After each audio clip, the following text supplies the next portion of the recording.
So let's face it, Florida's a little different when we talk about winter and cold and darkness and north. I sent a picture up to my family up in New Jersey and New York, wishing them a happy Thanksgiving, doing a selfie in my pool. And just explain to them, this is how we celebrate Thanksgiving in the South, okay? And, but when we think about why are people scared of the dark? What would make us feel more at ease? A little light, maybe? A little direction? A little security in our lives? Maybe a companion at our side? How about a glimpse of the future? All of those things might help, but we don't get those things in the dark. Winter solstice reminds us that the crutches of life that we think are important or that we control are just often myths. Trust is difficult in the dark. What are we trusting? For Unitarian Universalists, we're both rational and mystical. We know that we can't see in the dark. That's a fact. However, we know that we can trust our intuition. We can trust our past experiences. We can trust our intelligence, our strengths and our weaknesses, our community around us, and indeed ourselves. In other words, we have to trust ourselves that it's going to be okay as we move forward into unknown, into the future. I think as rational, mystical people that we are, we understand that we are exactly where we need to be in this universe. And why? Because that's exactly where we are in this universe. So we're realistic about that. However, it's pretty miraculous that we are here in this universe at this time with each other. And that's where we connect. The poet Mary Oliver aptly said, quote, "Someone I loved once gave me a box full of darkness. It took me years to understand that this too was a gift." Pretty profound. All religious holidays this time of year all are about a connection to others and a connection to the universe. Hanukkah, the Festival of Lights, is the 8-day Jewish festival that celebrates the rededication of the Second Temple of Jerusalem after the Maccabean Revolt. It includes lighting candles every night and staying connected to one another. We're right in the middle of it this year. Bodhi Day celebrates Buddha's decision to sit under the Bodhi tree until he reached spiritual enlightenment. Now, I would say that it only took him 40 days. It might take us a little bit longer. I know David Kill only took him about 3 hours. So that was wonderful. I mean, some of us are quicker than others.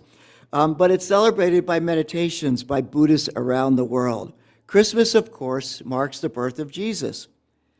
What sets Christmas apart is how kind of everybody celebrates Christmas, Christians and non-Christians, and all variations in between.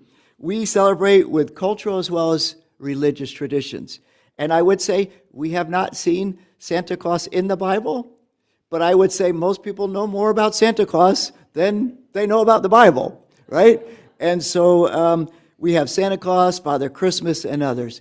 And so Kwanzaa is one of the examples of a holiday that's not religious during this time, but deeply spiritual and cultural. And this was created, really rooted in African history, but created in the United States to celebrate African and universal values. So Kwanzaa, which means first, and it comes from the first fruits. So what are the first fruits that we celebrate? And, you know, when we think of food and dances and storytelling, it's also sharing values that really are universal. Now, we have religious holidays, cultural holidays, and we have completely made up holidays. Go figure. Festivus. It's a December global holiday that came from the Seinfeld show, right? Entitled The Strike. So the objective of this parody holiday is to speak out against consumerism and instead of buying an expensive Christmas tree, they stood around a plain aluminum pole. And other festive events were feats of strength and airing of grievances, which I love. Now, some people have, lashed out against these pundits, saying, hey, they're just anti-conventional people. But honestly, it tried to bring what is the true meaning of this month. And when you think of Festivus, it actually goes back, again, to pagan roots. So, before all of these holidays was truly the holiday that was recognized in the North as the longest night of the year. And as we saw in the globe, we celebrate holidays in the North Hemisphere and the Southern Hemisphere completely opposite, right? So it's a holiday that's celebrated, but differently at different times of year. So the Germanic people celebrated Yule or Yuletide, and that goes back to also the Norse gods, Anglo-Saxon festivals, and it always took place at the end of the year. If anybody has been to Stonehenge, you know how the ancients were aware of both the longest day and the shortest day of the year and created the rock formations specifically to highlight those events. It was very important. So the Yule log is very important. The tree, altars, wreaths, all of this going back to Mother Nature is important, because if it wasn't for Mother Nature, who would be here? Nobody.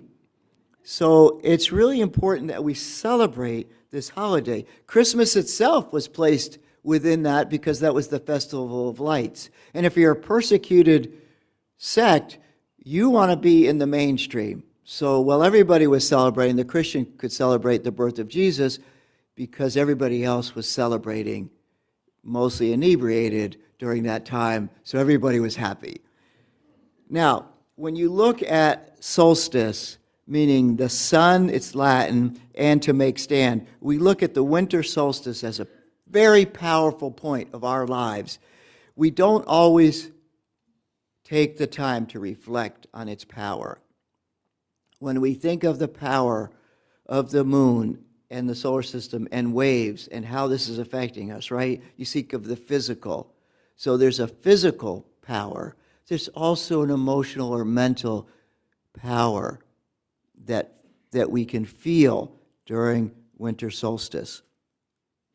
When we look at the axis of our Earth as it's changing, okay, as it's shifting, we understand that in that time period, as quoted by Chloe Rain, the sun standing still is a powerful metaphor for the energy available to us at winter solstice to change the direction of our lives with intention and to build on this energy as we enter the new year. So I love the word energy. Energy is not rapid, random movement. Energy is the force within us to move forward and make changes. Each one of us, I'd like to suggest that each one of us do this year. Be intentional about navigating in the dark as we celebrate the light. If you were navigating in the dark in an airplane, or maybe in Jeff Funderburk's in a helicopter, it would be pretty dangerous, right? We're planted on the earth, okay? Let's be a little less scared.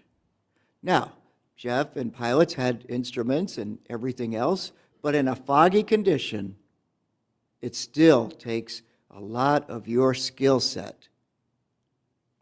For us, sometimes the skill set is actually letting go of those skills.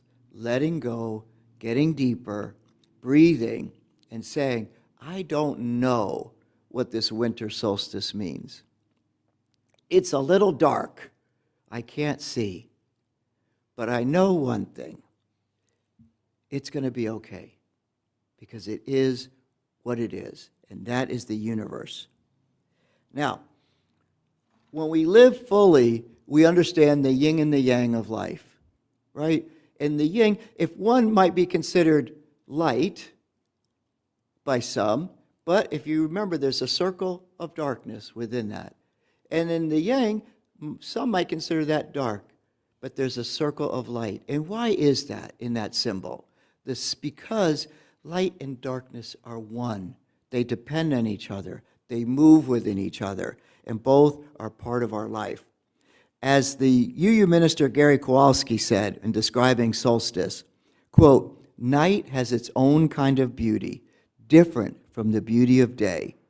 Darkness is an invitation to imagining and storytelling. Darkness is the den of life in germination." So think of energy, think of quietness, and think of germination. Now, you know, Donna mentioned that Stuart is turned 91. And who would have predicted? I could tell you when Stuart was 30, he was not thinking he was going to be 91. He was probably rejoicing that he survived his 20s and got to 30, like many of us. Age is just a number, but it is a number. And every day is important in that number. The ancient Stoic philosopher Seneca wrote, quote, "It is not that we have a short time to live, but that we waste a lot of it. Life is long enough and sufficiently generous, and a sufficiently generous amount has been given to us for the highest achievements if it is well invested. But when it is wasted in heedless luxury or spent on no good activity, we are forced at last, by death's final constraint, to realize that it has passed away before we knew it was passing. So it is. We are not given a short life, but we make it short. And we are not ill-supplied, but wasteful of it. Life is long if you know how to use it." Maria Popova reflects that, quote, "Just as in the shortness of life, in the Seneca way, calls for filling each year with breaths of experience, as Seneca tells us to do, so the shortness of day calls for the fullness of each hour, each moment. No day concentrates and consecrates its elementary particles of time more powerfully than the shortest day of the year. With our awareness pointed to its brevity by ancient rites and modern calendars alike, as we quote, 'Rage, rage against the dying of the light,' something rapturous happens. A kind of portal into a heightened presence that opens us up every minute and ticks with a super consciousness of its passage and pulsates with an extra fullness of being." And I love that because, again, we're busy this time of year. So we say, "Oh, I don't have enough time." Some people say there's not enough light. We would say, "We have electricity, but there's still not enough time, and we're still trying to get things done."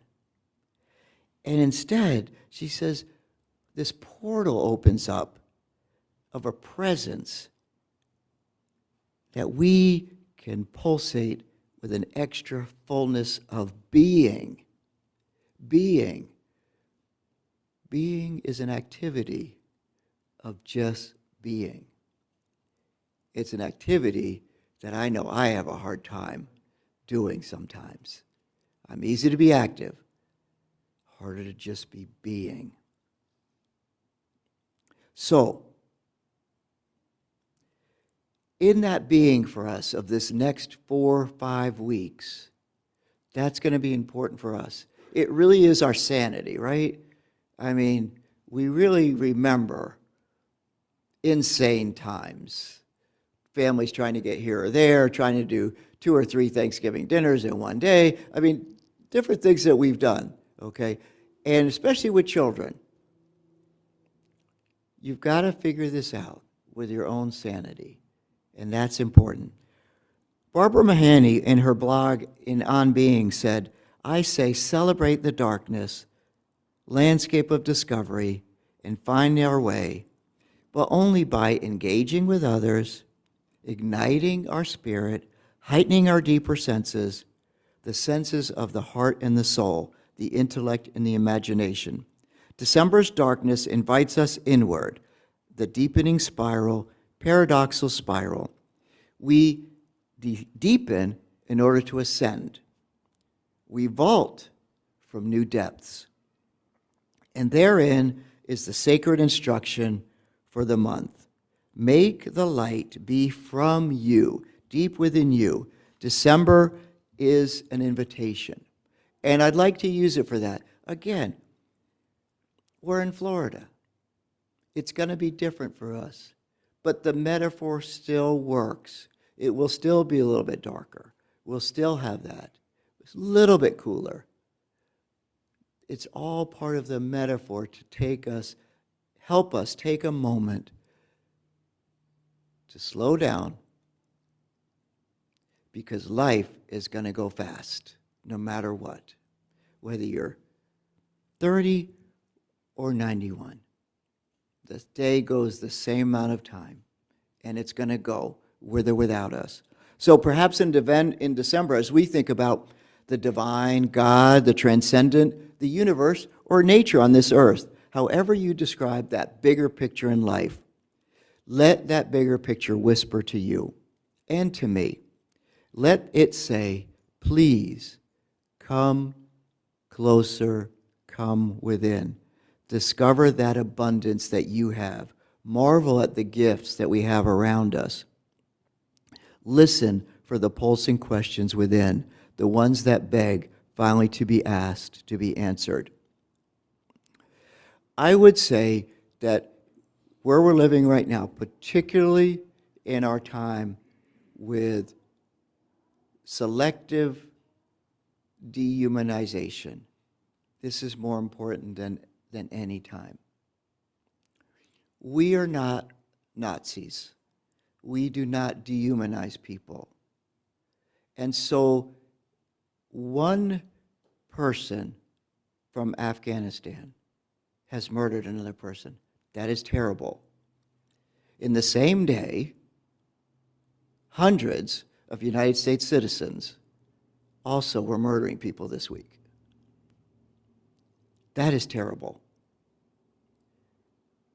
But we need to understand, and that is important, during this quiet time, what we can do. The quiet time is not just to do nothing. The quiet time for us is to figure out who we are and who we want to be. Support, certainly, our local Afghan community that we do here. Do what we can. But as was suggested in the candles, to also make sure that you take a moment in your solstice silence and you write to President Trump and you send an email to our representatives. Even if you do two, it's important to let them know that one person's act does not reflect on the Afghan community, the same way that one person's murder by a U.S. citizen against another does not reflect on all of us as citizens. That's important. So that's an example. Use winter solstice to get deeper, to reflect, and then to figure out what you want to do. Solstice is an amazing gift. If we get past the static and the noise of the human-created holidays, and most of them are, that distract us from truly seeing in the dark. Do we know what's going to happen tomorrow? No. But we can make an effect today. If we can help by one letter, email, or call to help our Afghan refugees, if we can help by putting a little bit more food in the food pantry for Carlos to send to Arlington Food Bank, that's a help. We can do what we can do. Can't do everything. So embrace. I want us all to celebrate this season. I know it's a little serious, but winter solstice, I think, is a serious and a joyful time. And I think we want to celebrate that. So as we think about that. Embrace the darkness, embrace the unknown, and embrace the light. Remember, winter solstice was a celebration of the darkest night of the soul because the next day was going to be a little less dark. And the next day, a little less dark. In other words, they were celebrating that we return back to light. It's a turning point. So, the other thing is just to conclude, if any of those human-created holidays make you want to overspend, okay, let winter solstice remind you. And if that doesn't help, let Festivus remind you that it's not about that. It's about us. Thank you.